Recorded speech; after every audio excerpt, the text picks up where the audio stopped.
Next poem है हमारी when my heart leaps up when I behold. Leap का मतलब होता है उछलना कूदना, LEAP। लीप का मतलब होता है टू जंप, छलांगे लगाना। गुलशन में आग लग रही थी रंगे गुल से मीर, बुलबुल पुकारी देख के साहिब परे परे। कि फूलों की रंगत इतनी तेज़ थी, दूर से देख के लगता था कि जैसे पूरे बाग में आग लगी हुई है। और बुलबुल बाकी लोगों से कह रही थी कि यहाँ से निकल जाओ, यहाँ पे आग लगी हुई है। बुलबुल पुकारी देख के साहिब परे परे। My heart leaps up when I behold. मेरा दिल खुशी से, I feel that my heart is full of ecstasy, my heart is full of happiness. When I behold, whenever I see, whatever that poet sees. क्या देखता है शायर, कौन सी चीज़ों को देखकर उसका दिल खुशी से बहुत ज़्यादा भर जाता है। आगे वो उन चीज़ों का नाम लेगा। आ रेनबो इन द स्काई। मैं आसमान पर जब किसी रेनबो, क्या होती है रेनबो, इसे रेनबो क्यों कहा जाता है? RAINBO। नहीं, वो तो और बात है। लफ्ज़ पे आ जाए। रेनबो, इनको अलग करें।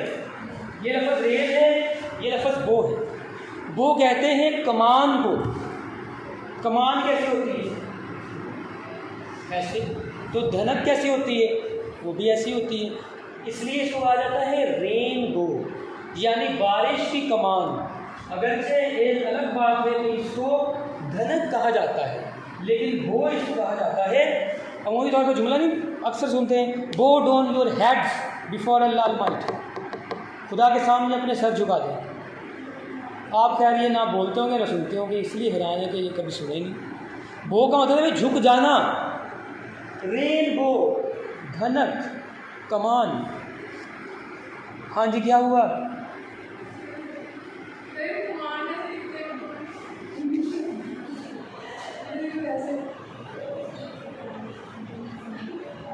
कमान, इधर देखो।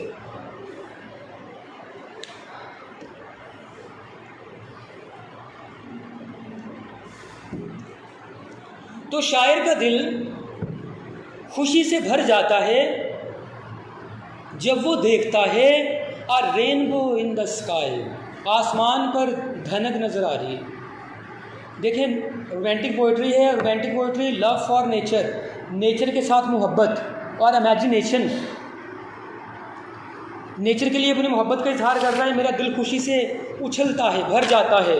When ever the poet sees a beautiful rainbow hatched on the horizon, जब उसे उफक पर धनक नज़र आती है।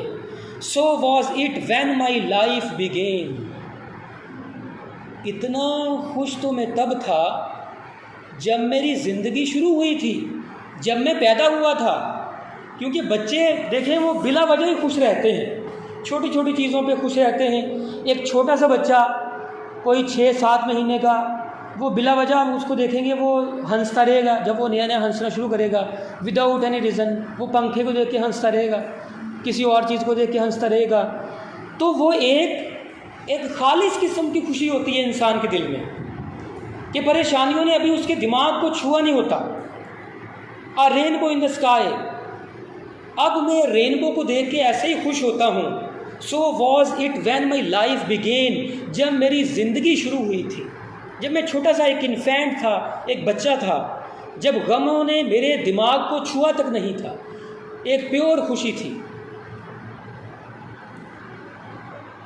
और जैसे जैसे इंसान बड़ा होता जाता है और जैसे जैसे बच्चा होता है तो बिला वजह खुश रहता है, और जैसे जैसे बड़ा हो जाए बिला वजह वो उदास रहता है। So is it now I am a man. लेकिन अब मैं वो खुशी जो कि बचपन की खुशी थी, अब मैं कब महसूस करता हूँ? जब मैं किसी धनक को देखता हूँ। अब वो खुशी हर वक्त मेरे दिल में मौजूद नहीं है। So be it when I shall grow old. मुझे लगता है कि ये खुशी मेरे दिल में तब तक रहेगी जब तक मैं बूढ़ा नहीं हो जाता, क्योंकि नेचर लवर है ना, कि जब तक नेचर से मोहब्बत रहेगी ये खुशी भी दिल में कायम रहेगी। और लेट मी डाई, और मेरे मरने तक ये खुशी दिल में मौजूद रहेगी। The child is father of the man, बच्चा इंसान का बाप होता है। ये बहुत मशहूर लाइन है विलियम वर्ड्सवर्थ की। इसको कहा जाता है पैराडॉक्स।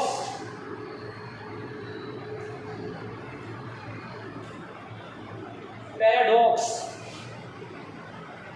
पैराडॉक्स ऐसी लाइन जिसको अगर एक मर्तबा पढ़ा जाए तो आप स्टंट रह जाएं कि ये क्या लिखा हुआ है।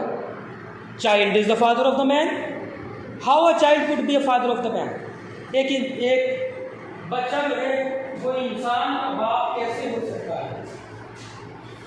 एक मर्तबा एक बंदा आ गया हुज़ूर सल्लल्लाहु अलैहि वसल्लम के पास। उसने कहा कि मैंने सफ़र करना है तो मुझे एक ऊँट दिया जाए। मशहूर ज़माना ये बात है। तो आपने एक सहाबी को कहा कि इसे ऊँटनी का बच्चा ला कर दो। तो वो हैरान हो गया कि मैंने ऊँटनी का बच्चा क्या करना है, मैंने सफ़र करना है, मुझे तो ऊँट चाहिए। तो आपने उसे बताया कि कोई भी ऊँट जो होगा वो ऊँटनी का बच्चा ही तो होगा। यानी ये लाइन क्या थी, पैराडॉक्सिकल लाइन। असल में हर ऊँट किसी ना किसी ऊँटनी का बच्चा है। Child is the father of the man, ये भी एक पैराडॉक्स है। कैसे एक बच्चा इंसान का बाप होता है। पहली बात कि हमें बच्चे से बहुत कुछ सीखने को मिलता है। दूसरी बात, जो आज का बच्चा है वो कल का फादर है, और आगे जो उसका बेटा होगा, उसका बच्चा होगा, वो कल का मैन बन जाएगा, उसने भी एक दिन जवान होना है। तो child is the father of the man. मगज़ को बाग में जाने ना देना कि नाह खून परवाने का होगा। शहद की मक्खी को बाग में ना जाने देना, वरना ये जो भंवरे उड़ते फिरते हैं इन बेचारों का कत्ल हो जाएगा। ये लाइन जैसे हम सुनते हैं हमें लगता है एकदम से कि शहद की मक्खी को बाग में ना जाने दें, भंवरों का कत्ल हो जाएगा। इससे क्या मुराद है, ये क्या बात है। क्योंकि शहद की मक्खी जब बाग में जाएगी वहाँ से वो फूलों का रस लेके आएगी, उससे वो अपना शहद का छत्ता तैयार करेगी, उससे शहद भी निकलता है, उससे वैक्स भी निकलती है, उससे मोम भी निकलती है। उस वैक्स से, उस मोम से ज़ाहिर है मोमबत्ती कैंडल बनेगी। कैंडल बनेगी तो उस पर भंवरे भी आएंगे। जब वो जलेगी, जलेंगे तो ज़ाहिर है वो मर जाएंगे। इसलिए अगर पहले काम को ही रोक दिया जाए कि शहद की मक्खी को बाग में जाने से रोक दें, तो सारा तसलसल जो बाद में होना है वो भी रुक जाएगा, और नाह खून परवाने का होने से वो रुक जाएगा।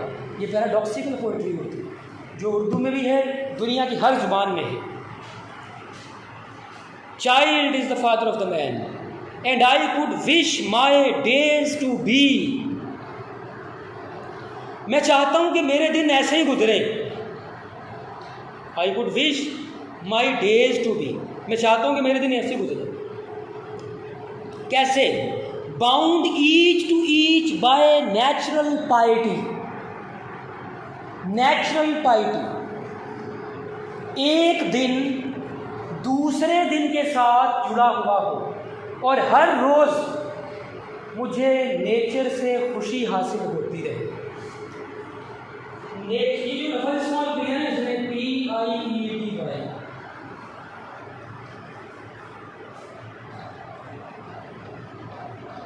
इसका मतलब होता है तकवा, पाइटी। इसी से बना है लफ्ज़ आगे हिंदी आपको समझ आ जाए, PIOUS, पॉइंट्स। वो पाइटी की फैमिली में लफ्ज़ है। नेचुरल पाइटी, देखें कुदरत की बनाई हुई चीज़ों को देखें, ठीक है। तो इंसान जब नेचर की खूबसूरती को देखता है तो इम्पल्सिवली, ना चाहते हुए उसके मुंह से ऐसा कलमा निकल जाता है सुबहान अल्लाह माशाल्लाह का, कि खुदा ने ये क्या खूबसूरत नेचर पैदा की है।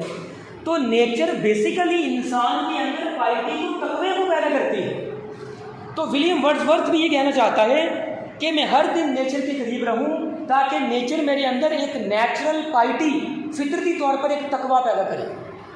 तो ये है जिसकी poem my heart leaps up when I behold.